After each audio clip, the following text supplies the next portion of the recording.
In the summer of 2007, Transitions set out with 30 students and 10 staff to teach 3 months of high school level science in 2 weeks. And look, like, you know, the closer, I guarantee you, the closer look, the more you're gonna find. All right, look between the barnacles. There's a whole world right there. First, There's these your, rocks there's your are Hooker covered- amplifier right there. okay. These rocks are Okay, covered and I've with got baby some more for barnacles you. too. You Okay, gotta wait, what was the CNN? Auk'W. Be brave. You suffer for the people in this world with that fire. Bring it to me. So far, I liked lunch. That's the only thing I like so far. And when we went down to the beach this morning. What do we got here? Nope. A rock. A rock. Oh, I thought I saw the Makoma. Expected to work.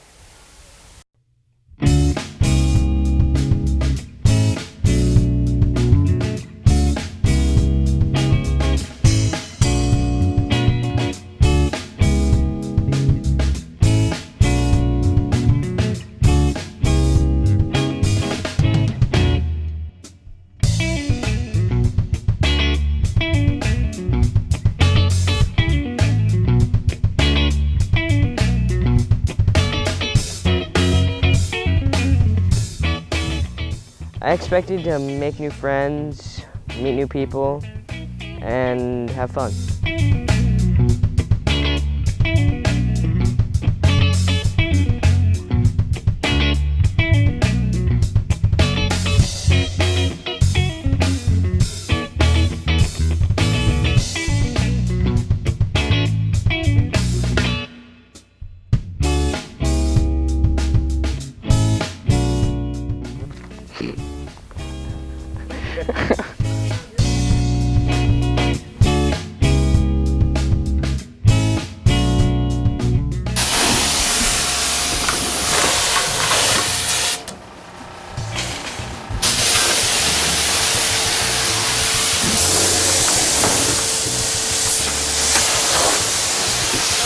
We saw the cellar sea lions at 3:41. Okay. Great. So again, what are the birds that you're seeing in the distance, and how many are there? Birds on the left-hand side. 11. Scoters are, And what species are they? Pigeon guillemot.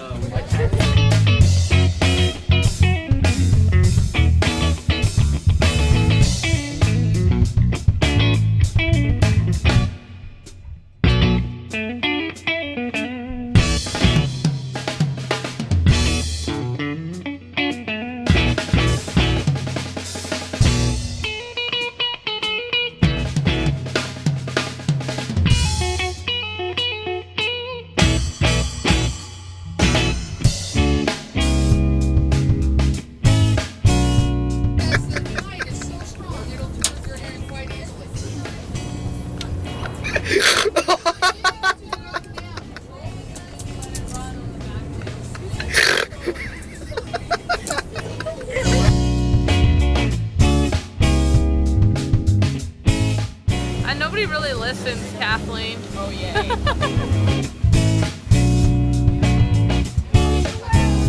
I like learning the genus and species of the animal in Latin because I think that's pretty cool. I'll do it with you on a count of 3. We'll both do it, okay? Somebody count to 3. 1, 2, 3. Oh!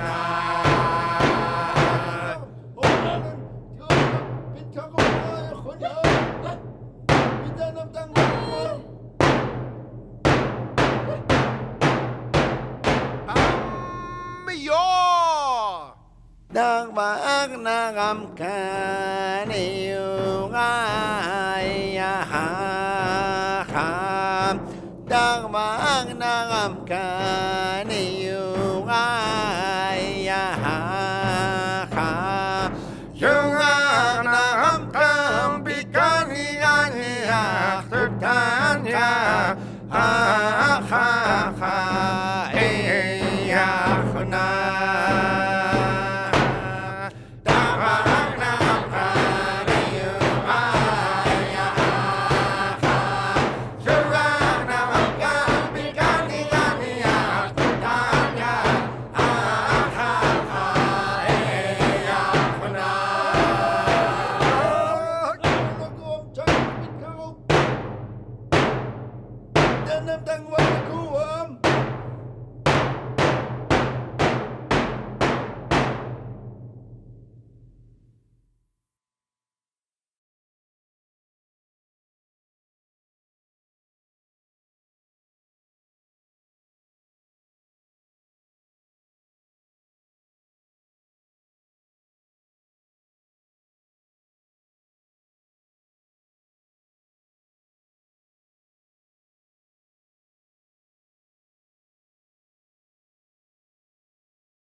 I play for the children with FASD, and I play for the mothers that have come forward and admitted that they have gave birth to a child with FASD and admitted that they drank or did drugs, because that is a courage that not many are willing to face. It is a great strength for anyone to say, I have a problem. And it takes great strength to say, I need help. But I had a hard life myself, and I was rescued by a fluke. I was rescued by my grandmother, my grandfather, and my great-grandparents.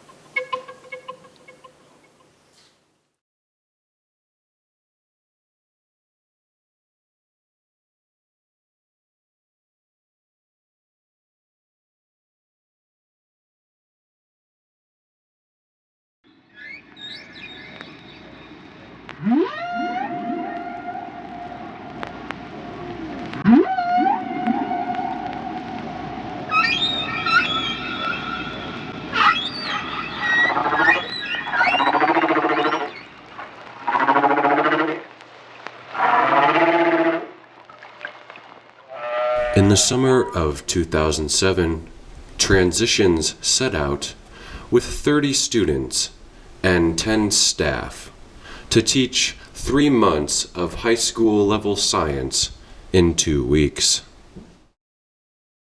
This camp, they had a place-based education camp experience combining the Western science and the native knowledge with a rigorous culturally responsive curriculum of our local southeast community, mainly the water, the intertidal zone and the ocean and ocean floor.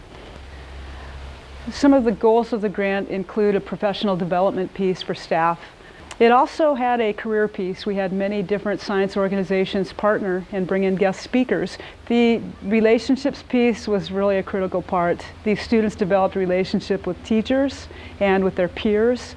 Since we have 2 middle schools, they were able to meet middle school students from both schools before they set foot into the high school this fall.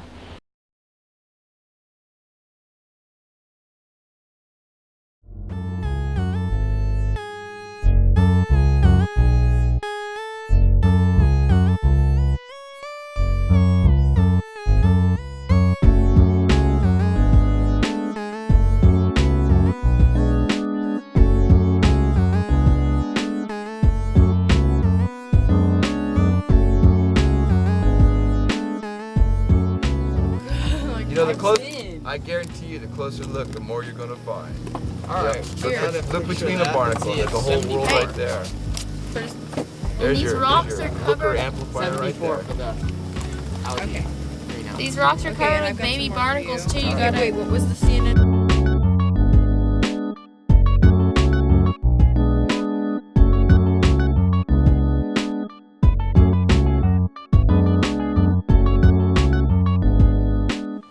Biobands are areas along a beach.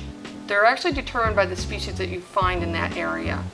And it depends on how much water they receive in a day.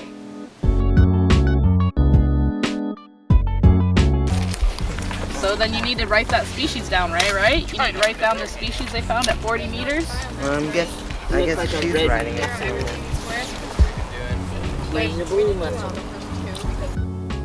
I learned that on the shoreline there's different biobands, and I didn't even notice that beforehand. I didn't even think about that.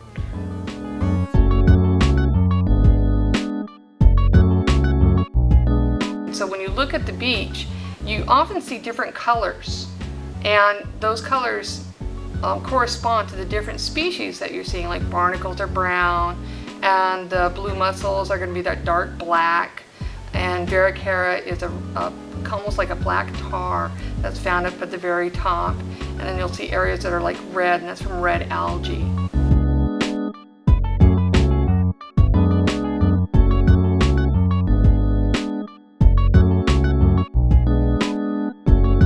All right, we just found a hermit crab that's not Well, yeah, it is in a shell, but it's in a way too small shell.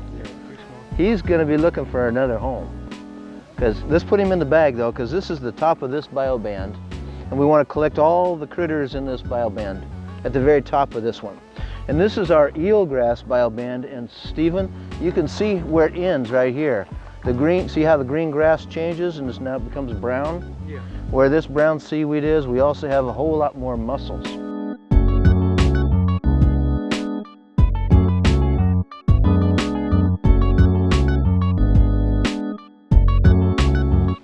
This is the very top of the eelgrass bioband.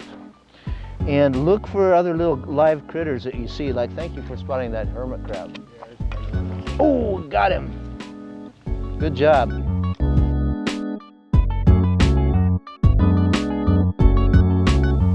Eelgrass is a species that's very important for small fish and invertebrates because it provides cover for them to hide in.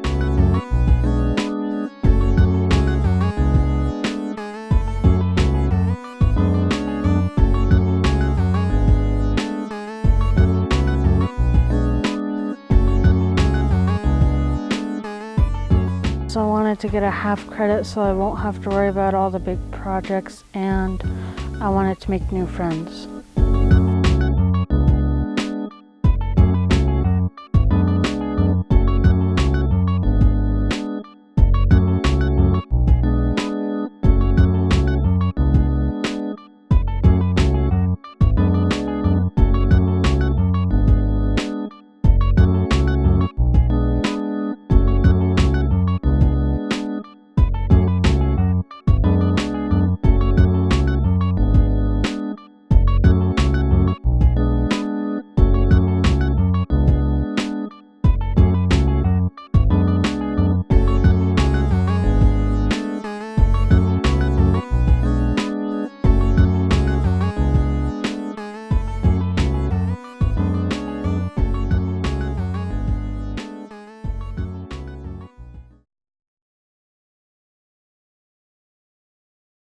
Dude.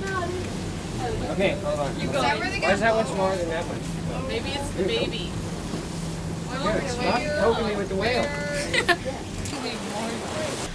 Hi, I'm Elise, Christy, and we're on a marine biology survey trip here. It's the 19th of June, and it's about 3:45, and we've seen quite a few species here. Right, Alex? Hi, I'm Alex Whitehead, and we're next to Cone Reef. So far we've seen a bald eagle, a marbled murrelet, a mughal, pigeon guillemot, stellar sea lion, a mature eagle.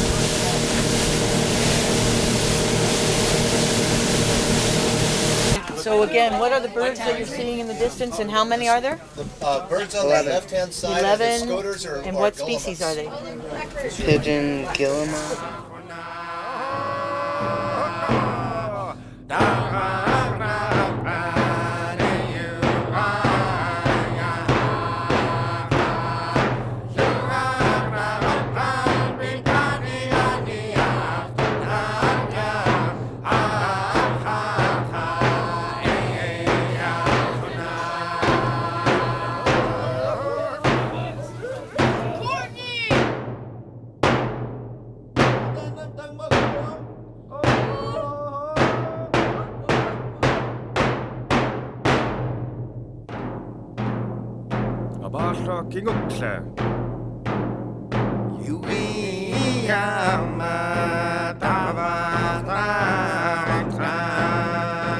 I came to the camp to learn a lot of stuff about marine biology because I want to get a job at NOAA, and I want to learn as much as I can to get a job there.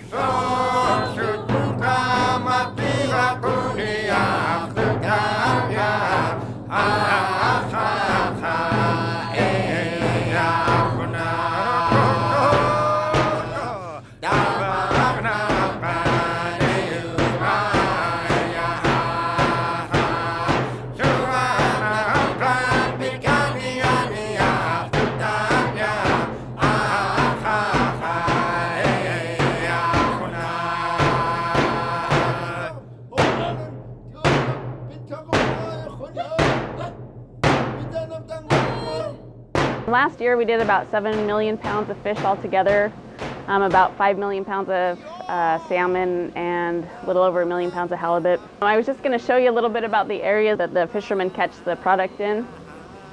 This is a fish and game map. There's a lot of Nicey Straits, Lynn Canal and Glacier Bay, Cross Sound.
We're going to go out there and dig those clams up. You may think it's just drudgery and mucky work. It is drudgery and mucky work.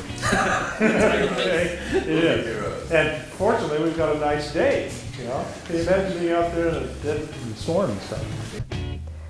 I expected to make new friends, meet new people, and have fun. If I get this hole deep enough, it'll fill up with water, and then we can rinse our samples here. There goes a worm. 10 meters. That's horrible. What should we call this hole?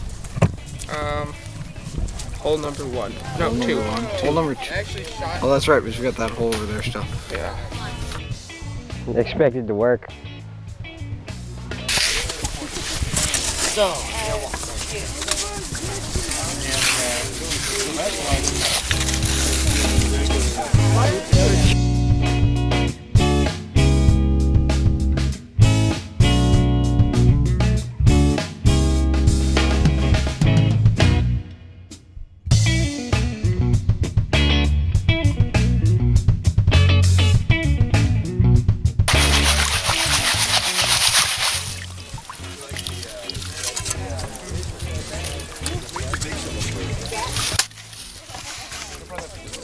So far, I really like going and playing in the tide pools. Aggressively too much digging like this, or you're sifting your screen right over the top of your hole, or too near the hole, and it erodes the side in and collapses. So make sure you do your sifting away from the hole a few feet, okay? And not uphill, okay? Downhill, okay? So on the downhill slope, you do your sifting, okay? So outline your grid, move your substrate in, fill up your sifter. Person who's doing the sifting goes downhill, wash it out, look at it, come back to it again. Okay? That's how it's done. Here. Rock, rock.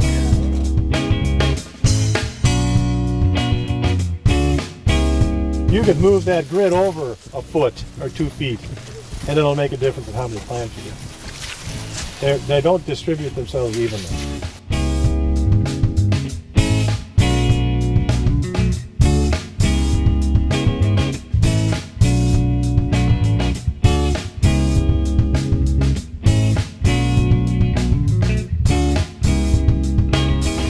We got one clam! What is that? Is that a baby? No? Half a one.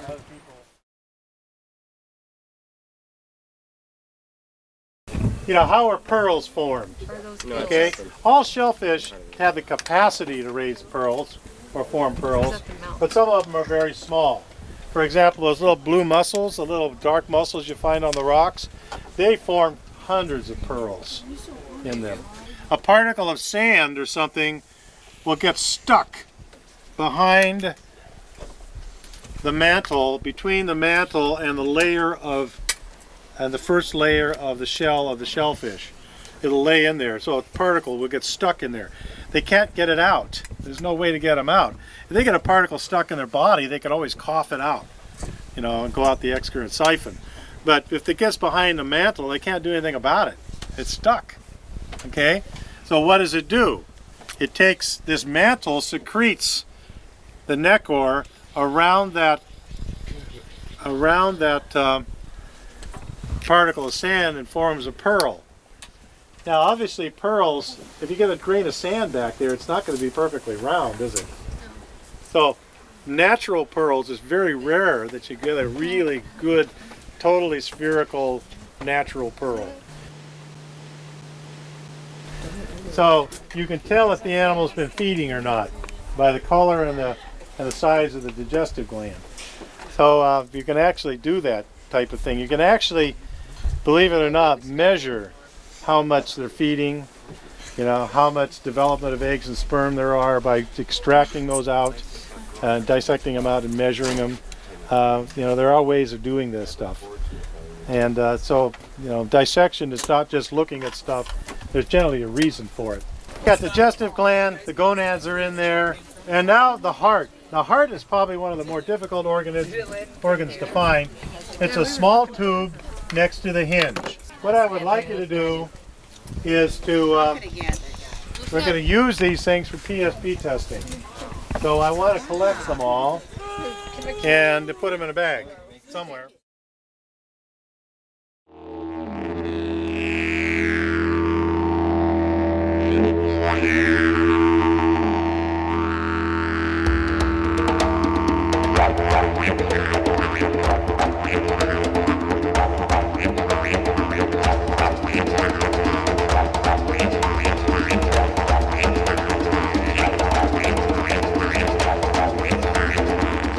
Well, my mom made me come to camp for one, but on the other side, I wanted to drive the little sub.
GPS is Global Positioning Systems. It is a way to triangulate exactly where you are on Earth using satellites. The accuracy is generally within 1 to 10 meters.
Students at JDHS have to earn 21.5 credits to graduate.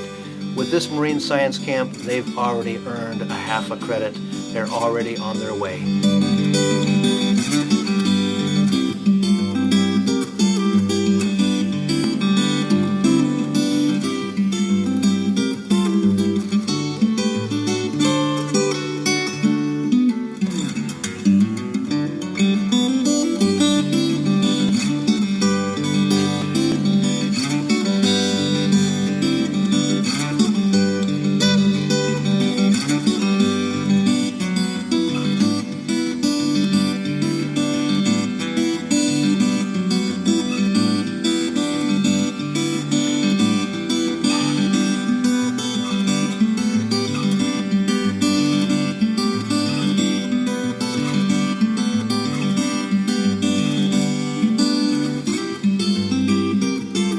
The Marine Science Camp that we did this summer turns on kids to science.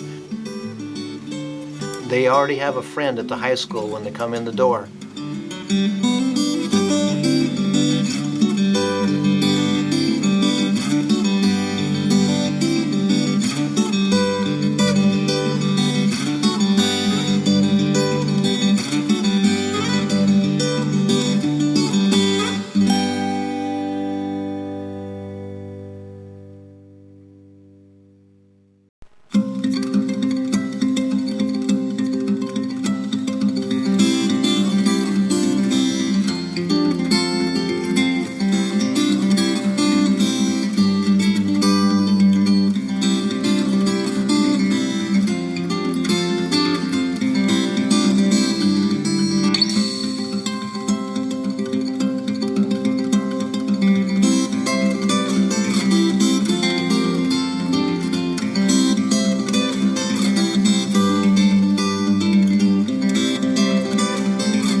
This should be on bloopers, okay?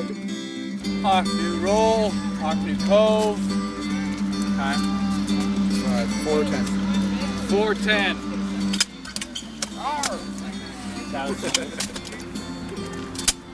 Action.